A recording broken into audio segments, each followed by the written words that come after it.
Lissa. I'm so sorry for keeping you waiting. How are you? That's okay. I'm doing wonderfully. How are you? I'm good. You've been working so hard. I've seen that you've been live like nonstop, and I just so appreciate all the work that you do to promote this amazing bundle that you and I are fortunate enough to be a part of.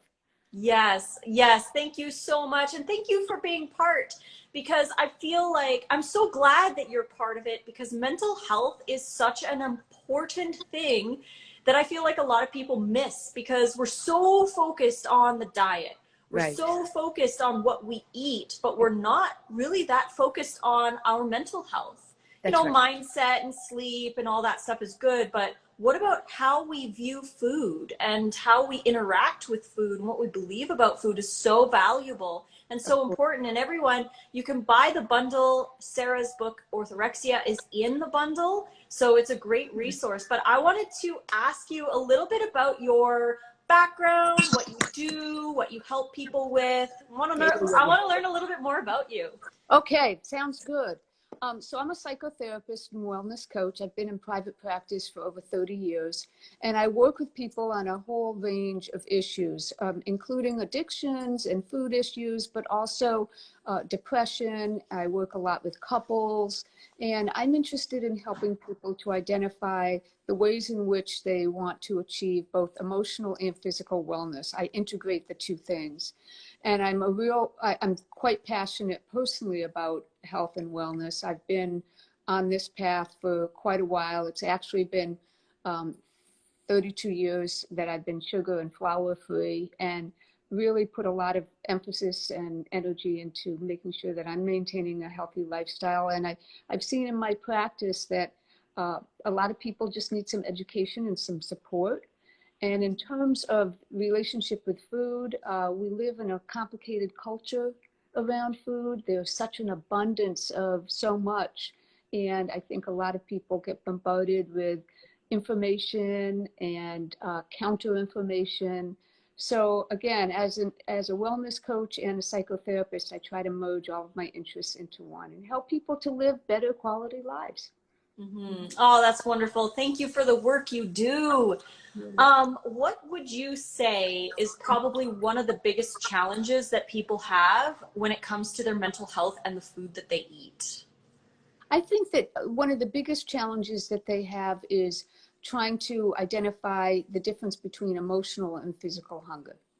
And because we don't live in a culture where food is necessarily dealt with from a young age in a positive way.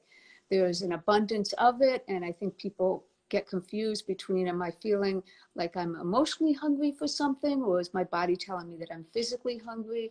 And many people can't tell the difference between the two. Mm-hmm. And especially for women in our culture where there is a lot of emphasis on appearance and, food is tangled into all of that also. And in terms of, what I think is necessary is I think it's really important that people start to listen to their bodies, that they get away from feeling like there's a whole quantity of shoulds out there and really get in touch with what resonates with me, what feels right. There's no one diet that works for everybody. We all have, not only are our bodies different, but we go through different stages in our lives when our needs are different. So it's imperative that people come back into the body, get connected to themselves, try to get out of their head, and really become friends and acquainted with themselves in a new way. Yeah, that's so important that we do find that connection with ourselves. Something that I've always wondered, and I'm like so excited to ask you like all these questions, but when somebody goes, like they want to look in and they go inward and they say something like, well, I naturally am not hungry, right? So they want to listen to their body, but they get mixed up. Like if their body feels not hungry, it could be because they're not eating enough. Mm-hmm. So you can get the signals a little mixed up because our body reacts to what we do to it. And then when we listen to our body, it's giving us signals based on what we're doing to it. So how would you help somebody to recognize those signals when we're listening to our body, but our body is like not quite asking us what it really wants. I don't know if that question made sense, but Well, what I'm going to start with is I'm going to start with the concrete. So our brains are wired in such a way that a lot of bells and whistles go off when we're physically hungry, because it's imperative that we maintain a certain fuel level so that we can continue to sustain as a species. And so getting it back down to a concrete level, what are some of the physical manifestations of hunger? One of them could be a growling stomach. Another could be lightheadedness or weakness. You can feel your blood sugar level dropping. You may feel really tired. And so these are some of the things that people can pay attention to, because there's two kinds of hunger. There's emotional hunger and there's physical hunger. And physical hunger is directly connected to signals that your body is giving you, not your head, but your body. And so the extent to which people can connect with their body, and that requires practice. And it requires us getting in touch with what are our individual kind of cues. But hunger, physical hunger, always resides within the body. So if you're asking, if somebody's questioning themselves, are they physically hungry or not? Your body already sends off signals, lots of signals when you are physically hungry. It's built in here. It's built in. And it's been that way since, the Stone Age. So you don't have to worry about not getting information about if your body is physically hungry. Where most people get in trouble, Melissa, is when they are conflating physical and emotional hunger. And a lot of times people will eat because they're trying to manage anxiety or depression, or because they're bored, or because they want to procrastinate. And so, what I do is I try to help people to distinguish between the two so that they can get down to ground zero. Physical hunger.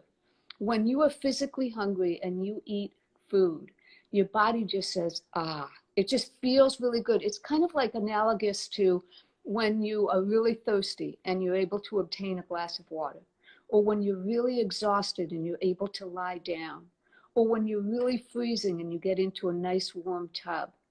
There are certain physical needs that we have that when they are satiated, our body just knows it.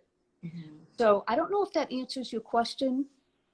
Yeah, no, I really like that, because I like to say a lot of times, I feel like people get mixed up with the detox symptoms. And those are actually, for the most part, the detox symptoms are symptoms of undereating. Because in the raw community, I know far too many people who are undereating, and then they get the lightheaded, they get the headaches, the brain fog, the lack of concentration, the irritability, all of these signals.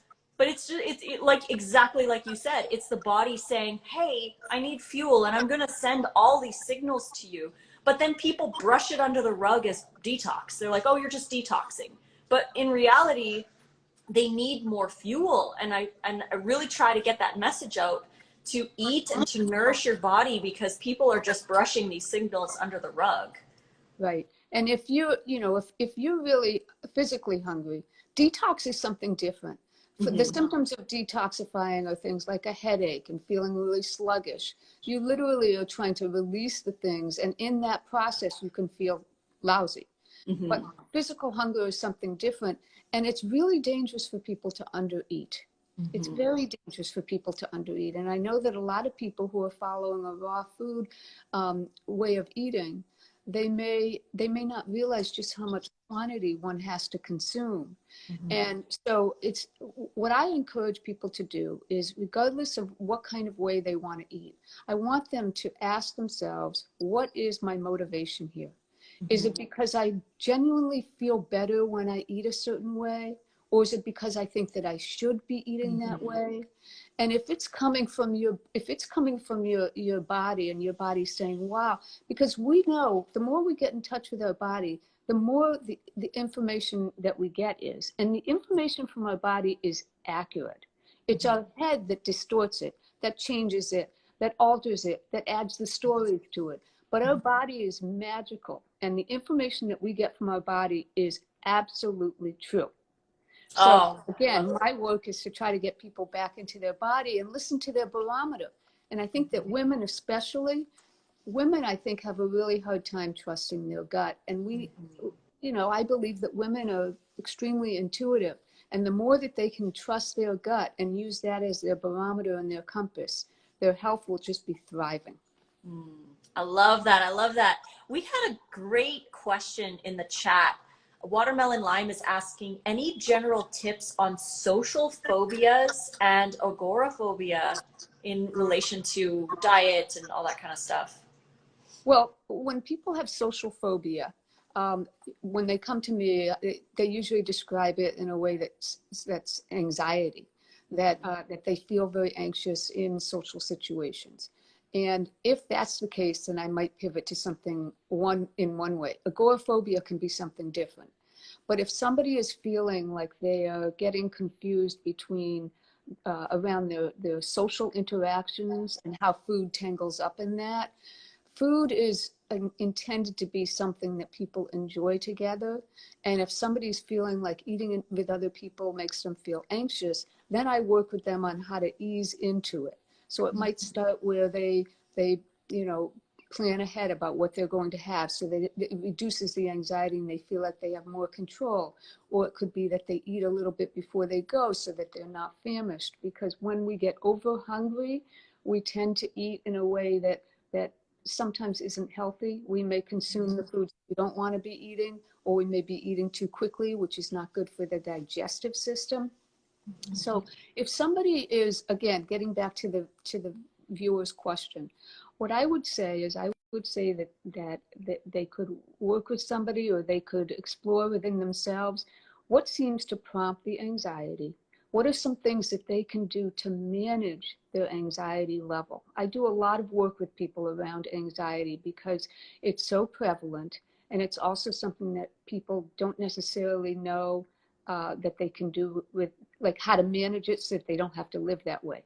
We live in a very, very anxious time right now. There's a lot going on in the world. We are exposed to stimulating visuals of things that are catastrophes that are happening all over the place.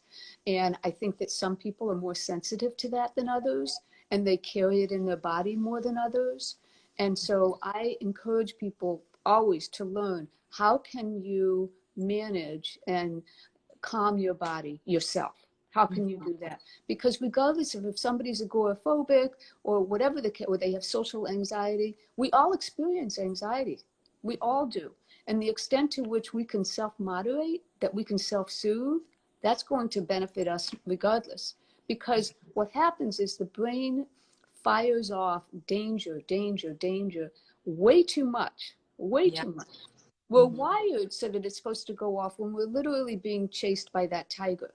However, now it goes off if we get cut off in traffic. It goes off if we hear the beep that we're being notified, because somebody's texting us. It goes off because we're seeing such graphic images in the news of such atrocities. So the brain is constantly feeling like it's in a state of fight and flight. And that's not good for anything. It certainly isn't good for our digestion, right? Mm-hmm. Yeah, that's so true. Oh my gosh, we are bombarded by stuff. And then we have anxiety too in the food world, like your book Orthorexia that you put in the bundle. The anxiety around our food choices. And I love that you said, like, you should be choosing raw, like if you really love raw and you just feel good and it's not a challenge. Like for myself, for example, I choose raw because I love raw. I just enjoy eating raw and it's delicious. And I'm vegan for ethical reasons, so I just naturally choose vegan. But I love raw food because I love what it does to me. But I don't do it because I have to, or I have an anxiety over cooked foods or whatever. Like there's no anxiety, but I feel like in the community, and even in the vegan community, not even raw, but there's a lot of anxiety over not eating those foods. And that's just another anxiety that's thrown into us because we've got so much information coming at us from all different angles. What would you say to somebody who's having anxiety over their food choices? Well, I would ask them first and foremost, again, why are they engaging in the meal plan that they're engaging in? What is the motive behind it? If it's because they genuinely feel better, then that's one thing. But if it's because they feel like they should, then I invite them to explore that a little bit, because we want to make sure that we are making those kinds of decisions and choices in our lifestyle from a place of authenticity from within.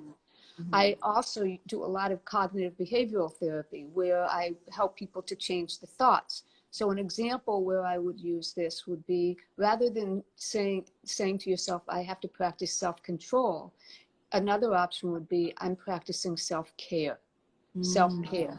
So that you come back to the place of, okay, I am in charge of my own health and well-being. I feel I deserve it. What are some of the things that make me feel better?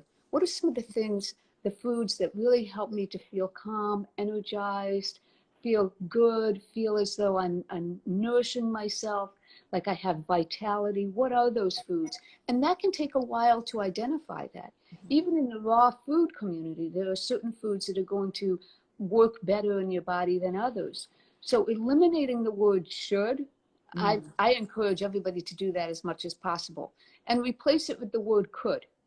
I could try eating this way. I could explore this. I could do that. Because as soon as we get into the shoulds, then it starts to get into black and white, right or wrong, good or bad. And that can send us down a rabbit hole of, oh no, like panic, like, oh no, I ate something that so-and-so said I shouldn't. Again, we have to really come back to our own bodies. Now, that's not easy because there's all these other outside influences. As you said, we get mixed messages. Some people say yes to this, no to that. And so I really encourage people to do this with support. And support can come in the form of other people that are following the same way of eating that you are, like yourself, and participating in groups, whether it be online or live, because there are always people out there that are further down the road than we are, that we can learn from. And those are our peeps.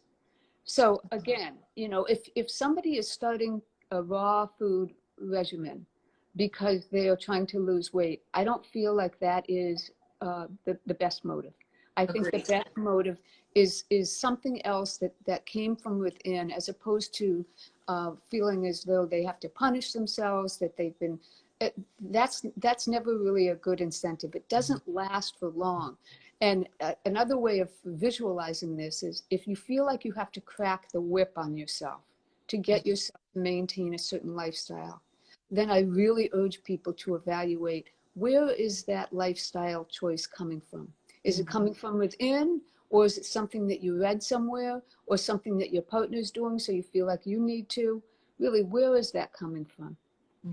Oh, so powerful. I love this conversation because this is something that I'm diving more into and changing my own perspectives on why I choose the things that I choose. And I feel like the obligation, like you said, like if your partner's doing it, you feel obligated to. I actually was speaking with somebody in DMs, and she said that she feels obligated to eat the meal that she's having with her significant other, and she doesn't feel good physically, but she feels so obligated. And I feel like that, even just that, is anxiety and really difficult to deal with. Well, Melissa, I work with couples all the time on how to negotiate this, how to navigate this, because when you're living with somebody, it's most convenient when you both eat the same way, but that doesn't always happen, and so there needs to be some negotiation. It's critical that somebody not feel bullied into eating a certain way. It's critical that people feel supported. And if they feel like they've educated their partner about their reasons for doing something, and they feel like their partner is not supporting them, then I would say that that's another aspect of the relationship that they want to explore. Like, why is it that my partner is trying to block me from this? What is it that's preventing them from just trusting me that I'm making this judgment from a place of clarity and certainty? Oh, that's a very good point. Totally. Yeah, because if your partner isn't eating the same way as you and they're not supporting you, it could simply be that they might be worried. I feel like people don't support others because they have a fear that they're going to have to do it as well, and they might not want to. So having an open communication, like nonviolent communication, asking what that person is fearful of. Like, why aren't you supporting me? What can I help you with to have your support in my dietary changes? Like, do you need my non-judgmentalness? Like, because I know there's some vegans who live with meat eaters, and it can be very, very hard to deal with that, especially when it comes from the ethical side, where you're like, I'm constantly seeing someone eating a dead animal, right? For a vegan, it can be very dystopic. Like, it's hard to deal with. What would you say to somebody who's dealing with it on the ethical side, who has to, you know, they watch their partner eating something that they just, it's really uncomfortable for them? Well, another example where this played itself out recently quite often was when I'd be working with couples where they were on opposite ends of the political spectrum. Mm. Okay, so when Trump was president, and a lot of times this would cause discourse because one person in the relationship could be a fan of Trump's and another person could be really opposed to Trump. Now, if we talk about it from the standpoint of one person that really enjoys eating meat and another person that is a strict vegan and doesn't really want to be around that, then it requires a lot of very patient, respectful conversations. Mm-hmm. Because we can only control two things. We can control what we do and what we say. We cannot control what our partner does and says. We don't have control. Where it gets difficult and most tricky is if we feel like we are being judged by our partner for listening to our truth and following our truth. That's when there's a certain kind of a tension and stress in a relationship that I think needs to be worked through. If we feel as though we know our truth, our partner should be supporting that, especially because it doesn't need to impact them. Now, if you've got two people living together and one person's vegan and the other person loves to eat their meat and their potatoes or whatever, then they have to work that out so that the person that's the vegan, and you mentioned about ethical, perhaps they don't want to handle any of the beef because they're just so opposed to it, and they just are so hurt by that. And the way that we get somebody to listen to what we want to say is by talking to them in a way that they're willing to hear. So if you've got somebody that is a meat eater and they don't want to be told what to eat, and you're a vegan and you've done a lot of research and you've identified reasons why animal food is not healthy, then you have to ask them, I want to talk to you about something. Is now a good time? So you start it that way. I know that you get to eat whatever way you want. I'm just wondering if you would mind if I ever shared any information with you about the things that I'm learning, because I've done a lot of research and I didn't know this until I knew it. And, there's always the classic asking them if they'll sit down to watch Forks Over Knives. I've had couples where one person will say, what do you want for your birthday? And the other person will say, I'd really like it if you'd sit down and watch this documentary with me. And so it's a small ask, and sometimes something will go off in their mind. They'll see something and they might not say anything to you, but they're processing it. And maybe they're thinking twice the next time that they bite into a big beefy burger. But it's not okay for somebody to tell you that you have to prepare food for them if there's an ethical reason why you don't want to. That's not okay. Exactly. And setting up boundaries, that's a huge one too. Setting up boundaries. And I feel like most people who set up a boundary, they can say the boundary, like this is the boundary, but they don't enforce the boundary. They don't have a consequence if you cross the boundary, right? So people typically cross the boundary because they know they can get away with it. What would you say to people to enforce the boundary? Like, any tips on boundary enforcement?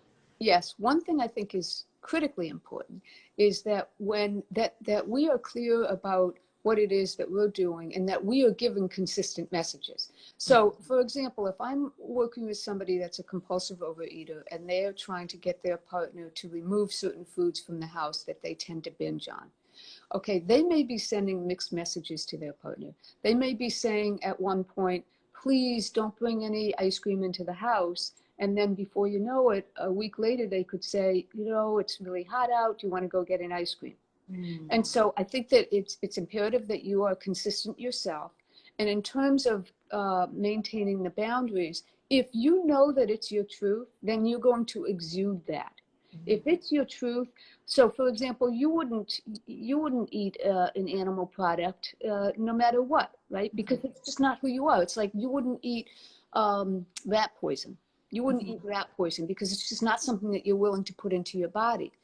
And so again, if somebody keeps trying to set a boundary with their partner and their partner is not respecting that, then they have to find either another way to say it that their partner can hear, or they do have to say very firmly, you're not listening to me, you're not hearing me, and give specific examples. It's good to give concrete examples. Like when you asked me the other day if I wanted to, have some eggs with you. I'm just using that as an example. And you know that I'm vegan. That feels like you're not really honoring what I've expressed to you about who I am and what I prefer and what I know to be true for me. But the way that you talk to your partner is going to determine what they're willing to listen to. And you want them to listen to what you're saying. And so you've got to be really careful. There's only 7% of communication is the actual words. The other 93% is the tone and the body language. So, that's a whole lot. That's not even the words. And so we have to be cognizant of that before we come into a conversation with our partner. And we need to be clear with ourselves about how we are coming forward. If we're coming forward with an attitude, if we're coming forward aggressively, if we're coming forward, rolling our eyes, that is communication to our partner that's not very receptive. Oh, so true. So true. I know it. And yeah, I love what you say is 7%. That's, you don't really realize it because words are how we feel like we mostly communicate, but it really is our smiles and how we look at the person, how we act. And if we aren't feeling loved or appreciated or accepted or validated or anything like that, we can be closed off, standing up or looking away, or like there's so many different things that come into play. And I love that you say like asking permission is so key, because so many people feel like you're imposing on them, or your values are being forced down their throat or whatever. But asking permission, because if they're not ready, they're not ready, and no matter what you say to them, they're not going to be ready. But asking the permission, and then I like to tell people you want to validate, relate, and then educate. So you validate their feelings, validate where they're at, because they might not be in the same place that you are. So validating them and letting them know that their opinions and their feelings and their things are all valid, because that's how they're feeling. That's what they believe. So when you tell someone that what they're believing is wrong right off the bat, it's not going to go well. So validate and then relate. Say like you said, I used to believe this and I found this new information and I want to share with you, and then you educate. Instead of going right into the education, like you have to listen to this or whatever, like they're not going to be as receptive. That's right. And it's also, it's pontificating, it's lecturing, and nobody likes to be lectured to. And I think that we need to understand that it's our individual choice what it is that we eat, and it's our partner's individual choice what they want to eat. And they may not be interested. That's not a problem. What's a problem is if we feel judged by them for the way that we're eating. So for example, if they are not interested in the same way of eating as we are, that's their business. But they should be supportive of the fact that this is true, our truth. This is what's important to us. This is what works for our wellness and our health. And this pertains to all aspects of wellness and health. It includes, there are some people that need more sleep than others, right? There are some people that get cold more easily than others.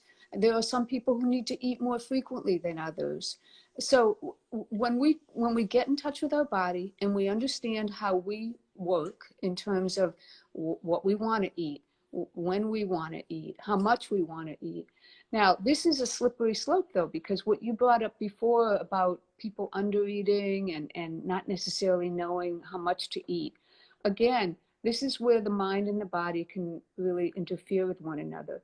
If our mind is telling us we should eat less, we should lose weight, we should, skip meals, but our body is saying, I'm hungry, then there's going to be a problem. And inevitably, the body will win out because our mind can only exert willpower for so long, and then the body wins because the body is more powerful than the mind is.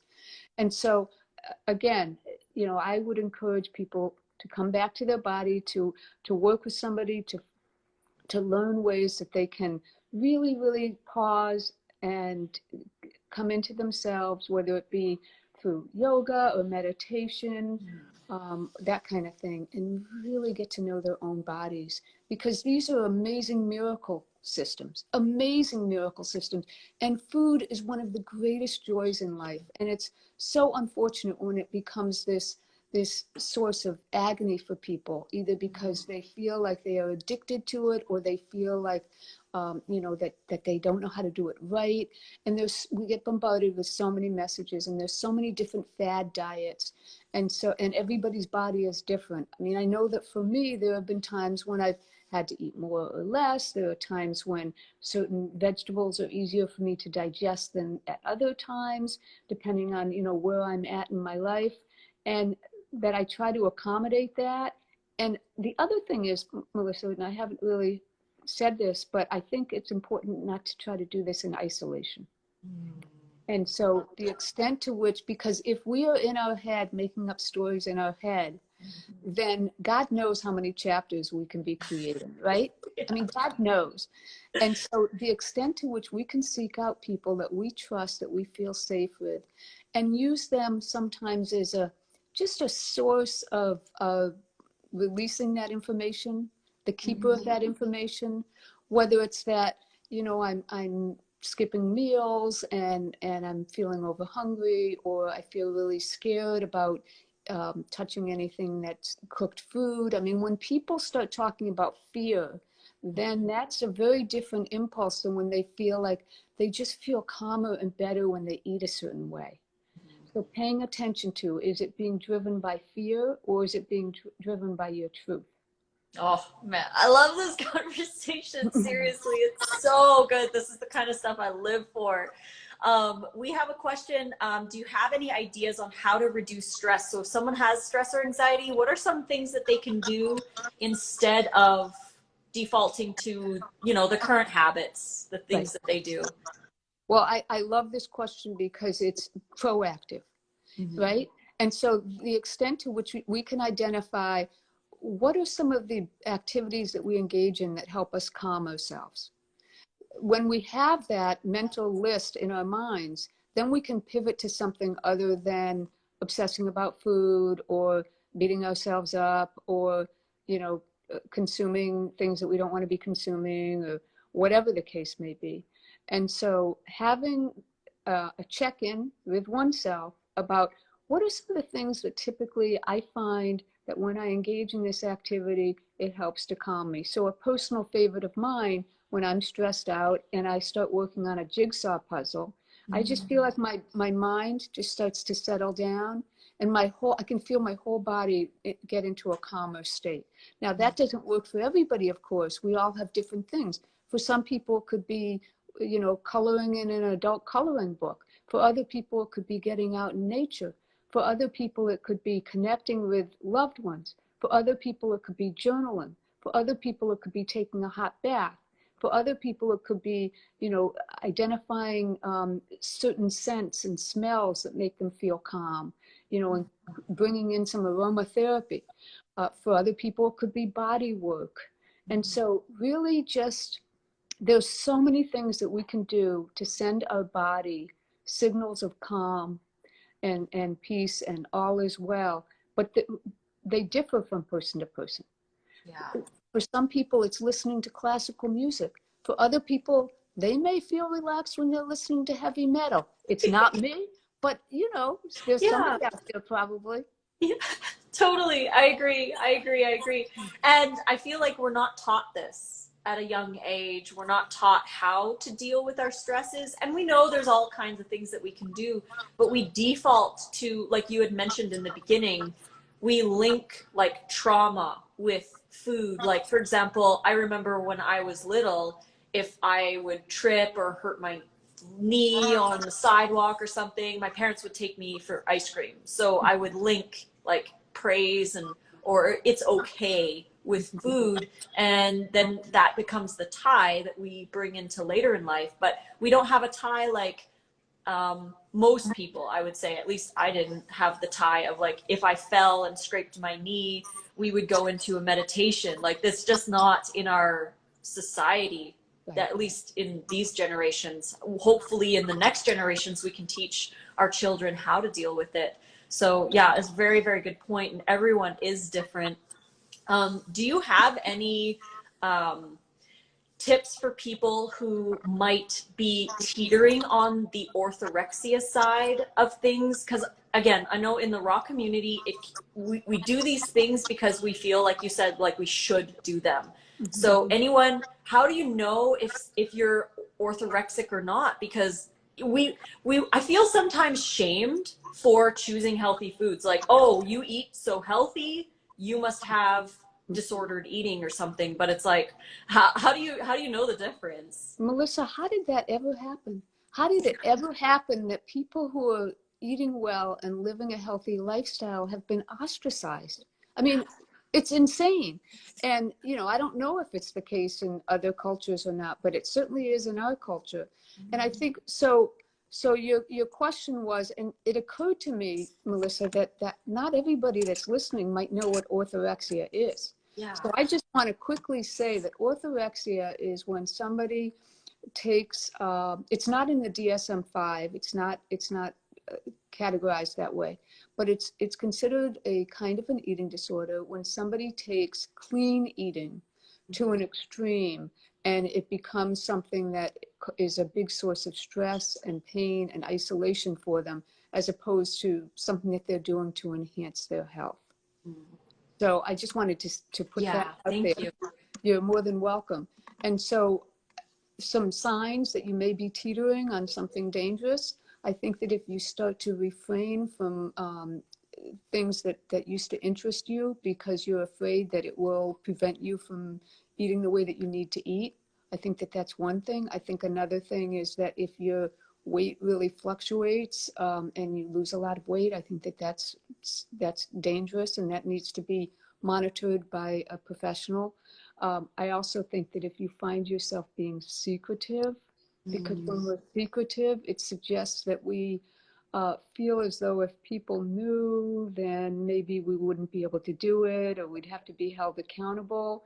So if you're maintaining secrecy about something, I think that, again, if you're doing it because you think you should, as opposed to I can and I opt to, I think that it's also dangerous if you find yourself feeling really paranoid about certain foods, because there's no food that in and of itself is necessarily dangerous. However, if we can phrase it from the standpoint of, I feel better when I eat this way, and know that that's your truth, that's different from, I'm scared of cooked food because I think it's contaminated or dangerous. So if somebody's isolating, if somebody is holding a lot of secrets and feels a tremendous shame, those are signs that there's something going on that needs to be talked about.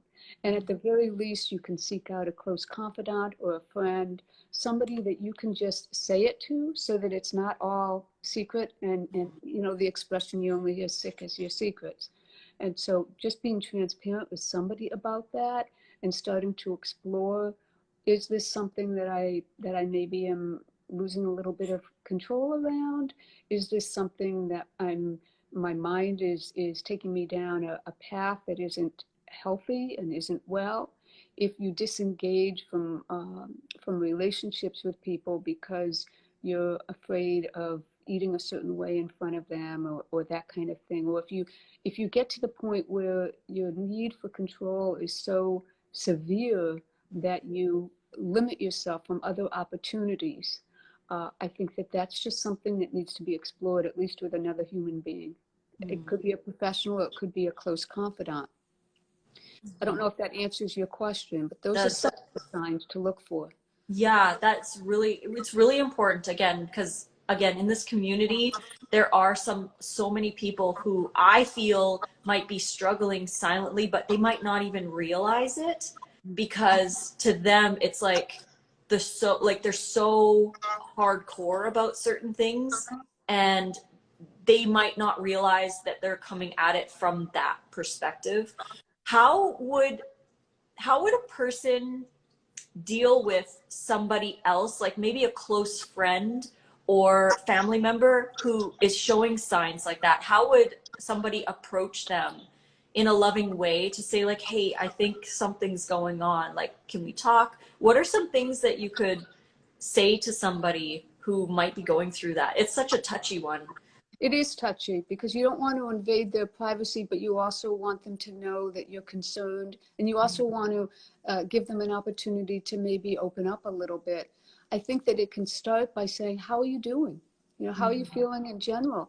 And, you know, are you feeling like you've got enough energy? Are you feeling, how's your sleep going? Ask about things that are a little bit less touchy. I've noticed that you've changed the way that you're eating. How's your body responding to that? Is there anything that you find that you're finding challenging? Are there any surprises that you're finding that are really lovely? You know, be curious and inquire that way so that they can tell you what's going on with them. You're not asking questions that maybe they're not ready to be on the receiving end of. But if it gets to the point where you feel like somebody is, let's say, losing too much weight, all right, then I don't see any harm in saying to somebody, you know, I know that health and wellness is so important to you. Do you feel that you are at a healthy weight? Do you feel like you have energy?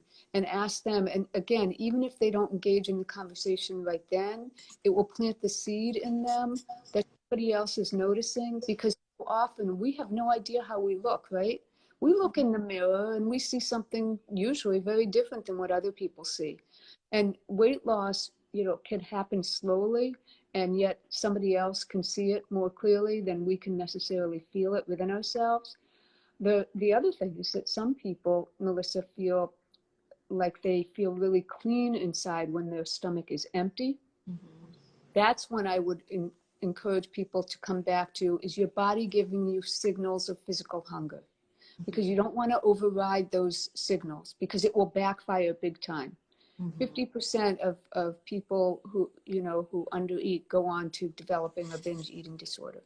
And so it's really imperative that you're honest with yourself, that you seek out somebody that you can be honest with, whether a trained therapist or a close confidant, a family member, a spouse, so that you can do a reality check with them, so that you can have somebody that you know loves you, and you can say to them, hey, you know, does it look like I'm losing weight too quickly? Or does it seem like I've been pulling away from interacting? Is there anything that I'm doing that seems to you as though it could be unhealthy? And then whatever they answer you, you can process that on your own later on. You can pull back and take it into consideration and say, well, does that resonate with me or not? So that it becomes something that you discern when you feel like you've got the time to do that. But again, you don't want to be holding secrets, because that just is a recipe for disaster. Yeah, being honest is so important. And I feel too, sometimes if you are honest with people, or even if you're asking simple questions, they might get really defensive or offensive because they're trying to protect their beliefs on what they should be doing, right? So how would one deal with somebody who's being very defensive over their body, like, oh, I'm not losing weight too fast, or no, I need to do this, or whatever? How would one deal with that? Because it's really heartbreaking to watch your family go through it and they're totally oblivious to it. Well, I think that you can't force somebody to engage in a conversation with you, right?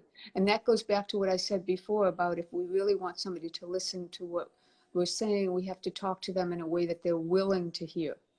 And so in that case, you could even send the person a note afterward and say, you know, I'm sorry if I hurt you or offended you. I care about you so much, and I just want to make sure that you're healthy and well.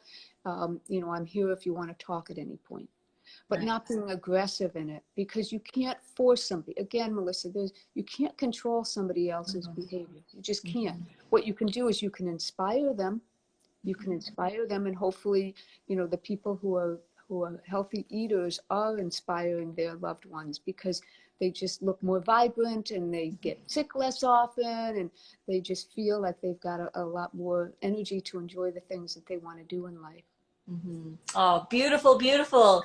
We have another question here. What would you recommend how to stay motivated for someone who eats very healthy but sees results not coming fast enough compared to what they expect? Because that's a great question, because I feel like a lot of people expect this level of perfection or perfect health, or they feel like if they eat raw or vegan for 2 months or whatever, that they're suddenly going to experience all these things that we see online, right? People are like, oh, I did this and I'm healed of this and whatever. Like, what would you say to people who might be experiencing a little bit of challenge with their expectations versus reality? I would ask them if they feel better in any way than they did before. Mm. And to really measure it in little, no pun intended, bite-sized pieces. So really measure it that, is anything better? Is anything better? And then see if you can build upon that. So for example, do I feel like I have less energy? Well, if I feel like I have less energy, then we want to take a look at that. Is that something about the nutrition? Is it something about the mental aspect of it, the amount of time and energy that it's taking up? Do I need to tweak something? And so I think that that's one thing that they could do. As far as expectations go, again, you know, we have to be careful about what it is that we're trying to get from engaging in a certain lifestyle change.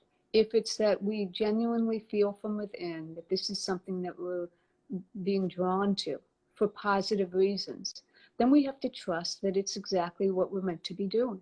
And while also understanding that you're slowly gathering information.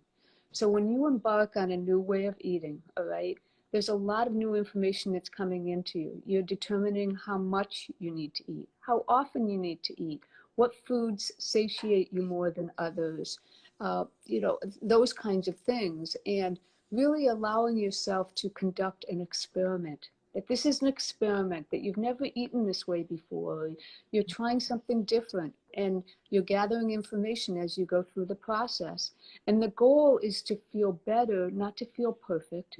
And sometimes the detox process, you know, results in us feeling a little lousy for a while, right? Because you're cleansing your body out. You're breaking some of the patterns that you've been engaged in before with eating certain ways. And so the expectations, don't expect perfection. Look for any improvement. Pivot to the things that are going better. Focus on that. Realize that this is an act of self-care, not of self-control. And give yourself a little bit of a break. The other thing is, Melissa, that, you know, life is hard. Life is hard, and the world is kind of wacky now. And so that's why I like to help my clients to devise ways that they can relax and distract and kind of come down from the heightened awareness that many of us tend to have. So it's important that we all get to escape in ways that are not unhealthy. And the best time to determine ways to escape that are not unhealthy is when you're not in the middle of a heightened state, right? So it's when you're feeling pretty good and you say, there's going to be times when life, you know, feels rocky. And there's going to be feelings that come up that I just don't necessarily want to feel all the time. What are some activities I can pivot to that are fairly mindless, that are not harmful, that will help me to calm my body? What are some of these options? So that, because again, it all comes back to that, is the managing of the anxiety and the fear part of the brain. We want to get out of that. We want to get into the place of peace and calm. Oh, love your words. Love your words. Do you have any final thoughts for people? Yes, I do have final thoughts. I think that the biggest culprit in our life is our head and the thoughts that we have. And so if people can be mindful and aware of what their thinking is and realize that thoughts are not necessarily fact. Okay, thoughts are these little cloud puffs that go over, and some of them have nuggets of truth and some of them don't. And so really challenge your thoughts, because it's our thoughts that lead to our emotions. And to understand that we're all doing the best that we can, that the world is a little wacky right now, and that we are trying to make incremental improvements, that we don't want to strive for perfection, but we want to just give ourselves the self-respect of gathering information, trying these experiments, trying to get incremental improvements, and really patting ourselves on the back and saying, you know, good for us. Because anytime that you're trying to enhance your life in a positive way, you should give yourself credit for that. Oh, beautiful as always. How can people get a hold of you? Because you've got so much knowledge. If people feel like they might want to have a consult with you, or what, can you give a little bit more information about where they can find you? Sure. Well, my Instagram handle is at Sara Levite Wellness. That's SaraLevite Wellness. Another thing that people can do is they can go to my website, which is saralevitecounseling.com. And on my website, I have some free downloads for people. One of them is tips for managing anxiety. Another one is ideas for emotional self-care or physical self-care. I also am going to be creating these videos on tips for helping people improve their relationships, how to communicate better with your partner, how to talk to your partner about the hard stuff like intimacy or finances or domestic chores, so they can maintain and be up to date that way. Or they can email me at saraleviteconsulting@gmail.com. Perfect. Oh, well, I hope a lot of people reach out to you because you are phenomenal. You're awesome. And you have a product in the bundle. So everyone go over, give Sara a follow on Instagram and grab the bundle from the link in her bio and enjoy all the contents in there. Enjoy her book. And thank you again, Sara, for joining. I'm excited to post this on YouTube because I feel like this conversation really needs to be had more often. So thank you. Thank you. I appreciate your time, and you be well. Bye-bye. Awesome. You too. All right. Ciao, ciao. And I'll see everybody later.